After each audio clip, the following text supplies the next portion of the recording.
बाल विकास विषय में हम कुसमायोजन पढ़ रहे थे, जिसमें आज हम कुसमायोजन के दो मुख्य कारक स्नायु विकृति एवं मनोविकृति के बारे में जानेंगे।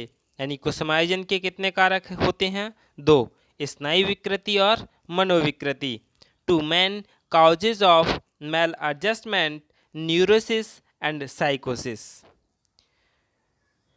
लगभग 14वीं शताब्दी में ही लोग यह समझने लगे थे कि मानसिक रोगी भूत प्रेत के शिकार या पापी लोग नहीं हैं, बल्कि इस प्रकार के रोगी हैं जिनको दंड की नहीं बल्कि इलाज की आवश्यकता है।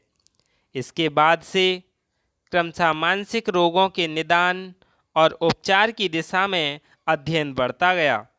इस दिशा में सबसे अधिक महत्वपूर्ण कार्य स्वतंत्रता के बाद में अमेरिका में हुआ था। बहुत सारे अनुसंधान हुए जिसमें मनुष्य के बहुत से शारीरिक रोगों से कुछ ना कुछ मानसिक विकृतियां भी उत्पन्न होती हैं।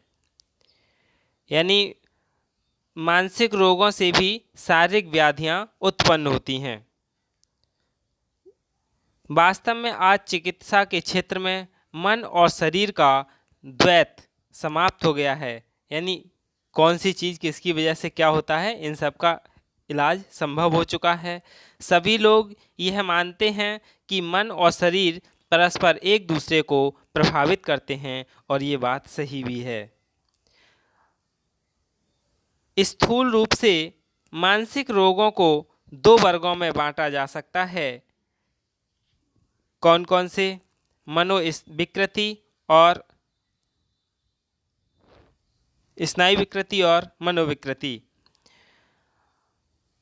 यानी मनोविकृति अथवा स्नायु विकृति, इसके कई सारे नाम हैं, यानी साइकोन्यूरोसिस और न्यूरोसिस। तो अब हम सबसे पहले स्नायु विकृति यानी न्यूरोसिस के बारे में जान लें कि ये क्या होता है। न्यूरोसिस किसी व्यक्ति का ऐसा व्यवहार जो सामान्य व्यवहार से बहुत अधिक भिन्नता रखता हो, उसे स्नायविक व्यवहार कहा जाता है। यानी एक ऐसा व्यवहार जो अन्य जो सामान्य लोग होते हैं उससे थोड़ा भिन्न तरीके से व्यवहार कर रहा हो, तो वह स्नायविक व्यवहार कहा जाता है। इस प्रकार का व्यवहार या स्नायु तंत्र के ठीक से कार्य न करने के कारण होता है।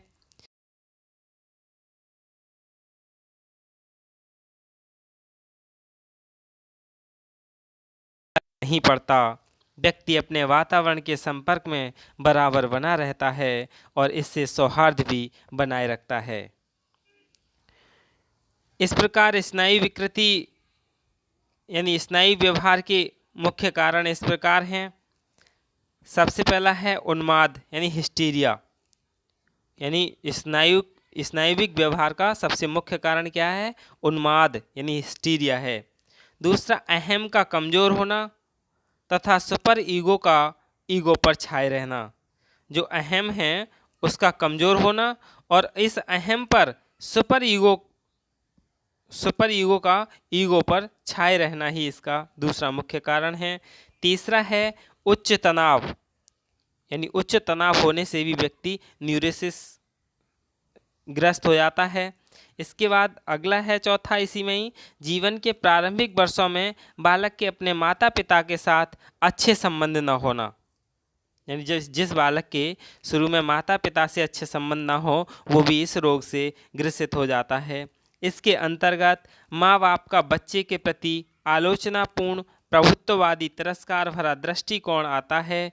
बच्चे जैसे जैसे बड़े होते जाते हैं उनका यह व्यवहार वातावरण में भी परिलक्षित होने लगता है।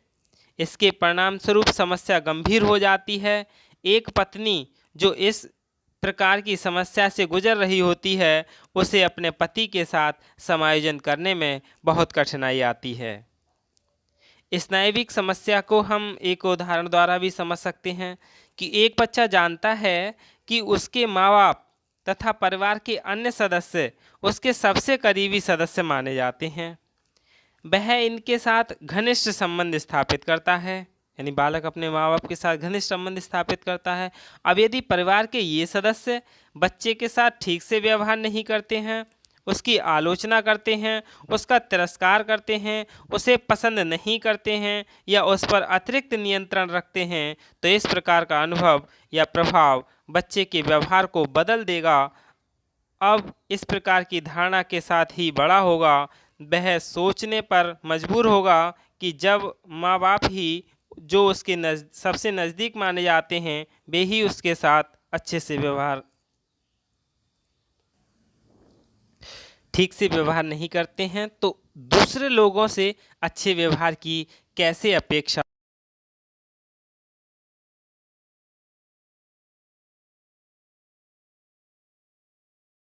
और इस प्रकार वह एक समस्यात्मक बालक बन जाता है।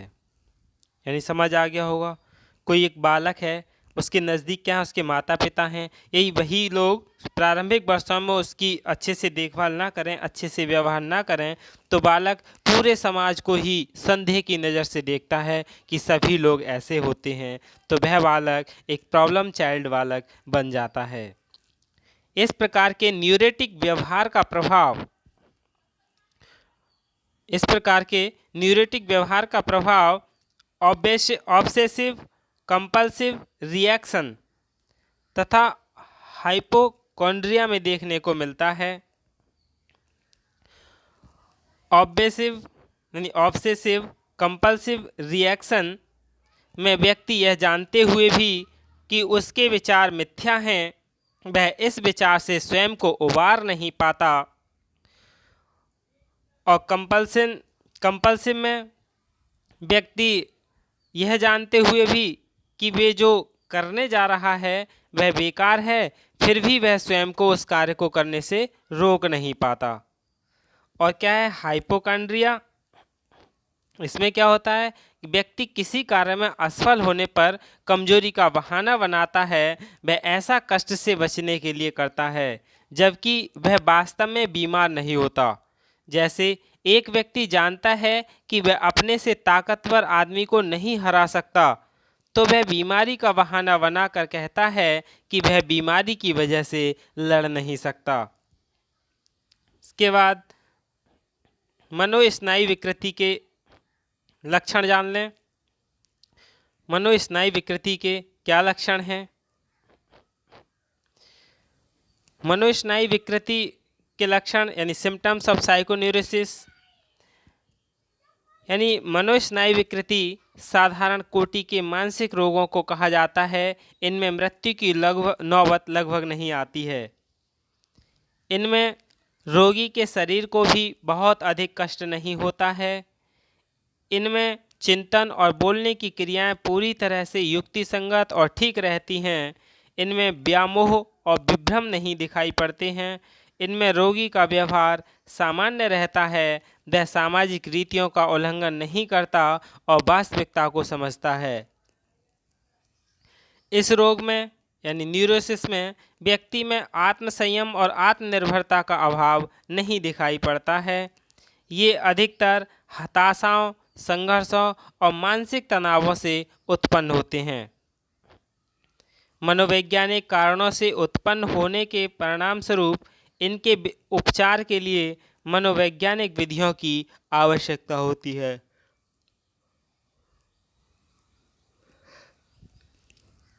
इनमें मानसिक और आनुवंशिक तत्वों के विकास का हाथ रहता है और रासायनिक तथा स्नायु दैहिक तत्वों का बहुत कम महत्व होता है। रोगी का व्यक्तित्व सामान्य रहने के कारण वह अपने दोषों को समझता है और उनकी चिकित्सा के लिए चिकित्सक को पूर्ण सहयोग देता है। ये रोग संकेत सम्मोहन, मनोविश्लेषण और पुनर्शिक्षण में विशेष रूप से दूर किए जा सकते हैं। ये क्या थे? इसके लक्षण थे। अब हम न्यूरोसिस के उपचार जान लें कि क्या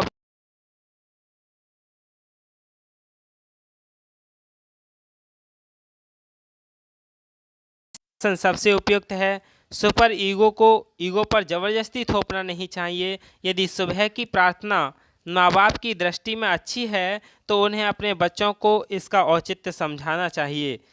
ज़बरदस्ती ना कि सुबह को ही पूजा करो तभी ये होगा, यानी उसके लिए सिर्फ उसके गुण समझाएं, उसकी बातें बताएं, उससे अच्छी दृष्टिकोण करें तो बालक क्या है करने लगता है।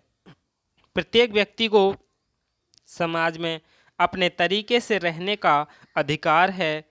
उसकी स्वतंत्रता का किसी भी प्रकार से ह्रास नहीं किया जा सकता। इस प्रकार के लोगों के प्रति सहानुभूतिपूर्ण व्यवहार सबसे अच्छा माना गया है। ये लोग आसानी से किसी पर विश्वास नहीं करते, इसलिए इस प्रकार के न्यूरोटिक लोगों का दिल जीतने में समय लग सकता है।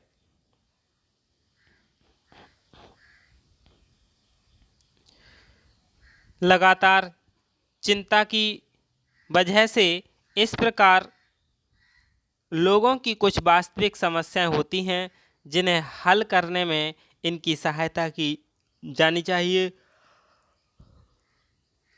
मात्र यह कह देना कि चिंता की कोई बात नहीं है, यह चीज़ पर्याप्त नहीं है। देखा होगा अक्सर लोग, कोई भी व्यक्ति समस्याग्रस्त है तो उससे कहते हैं चिंता की कोई बात नहीं है, बल्कि उसकी समस्या का हल करना चाहिए। अगर व्यक्ति किसी विचार या इच्छा से ऑब्सेस्ड है तो उसके इस ऑब्सेस्ड विचार को बदलने के लिए उसे कोई भावात्मक फिल्म दिखाई जा सकती है। इसके लिए नियमित उपचार जरूरी है। लास्ट में कालीफोस होम्योपैथिक दवा इस प्रकार के रोगियों में प्रभावी सिद्ध हुई है। अब हम मनोविकृति के प्रकार के लिए जान लें कि मनोविकृति के यानी मनोस्नायु विकृतियों के प्रकार कौन कौन से हैं। काइंड्स ऑफ साइकोन्यूरोसिस, एक तो है न्यूरोस्थेनिया यानी मनोस्नायु दौर्बल्य। फिर दूसरा है चिंता मनोस्नायु विकृति यानी एनेक्साइटी न्यूरोसिस। फिर है चिंता उन्माद एनेक्साइटी हिस्टीरिया। फिर है बाध्यता मनोस्नायु विकृति यानी ऑब्सेसिव कंपल्सिव न्यूरोसिस। लास्ट है उन्माद यानी हिस्टीरिया। ये क्या है? मनोस्नायु विकृति के प्रकार हैं। अब हम जो दूसरा था मनोविकृति यानी साइकोसिस, इसके प्रकार के बारे में जान लें कि साइकोसिस कितने प्रकार का होता है। मनोविकृति ये दो प्रकार का होता है, एक आंगिक और एक क्रियात्मक। आंगिक यानी ऑर्गेनिक, क्रियात्मक यानी फंक्शनल। आंगिक किसे कहते हैं? आंगिक मनोविकृतियों में, जैसा कि उनके नाम से स्पष्ट है, क्या है? अंग। आंगिक तथा शारीरिक कारणों का विशेष रूप से हाथ होता है, जैसा कि मस्तिष्क में चोट लगना। दूसरी ओर क्रियात्मक यानी फंक्शनल मनोविकृतियों में शारीरिक यानी क्रियात्मक पक्ष में मनोविकृतियों में शारीरिक कारण कम और मनोवैज्ञानिक कारण अधिक महत्वपूर्ण होते हैं। चिकित्सा मनोविज्ञान में विशेषतः क्रियात्मक मनोविकृतियों का अध्ययन किया जाता है, क्योंकि अधिकतर कारण व उपचार मनोवैज्ञानिक होते हैं। और क्रियात्मक भी दो प्रकार का होता है, एक है मनोविदलता और दूसरा है उत्साह विषाद मनोविकृति।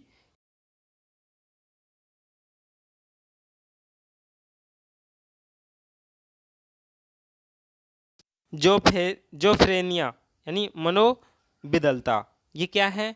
मनोविकृति है। तो इसके बाद हम स्नायु विकृति और मनोविकृति में अंतर जानेंगे। धन्यवाद।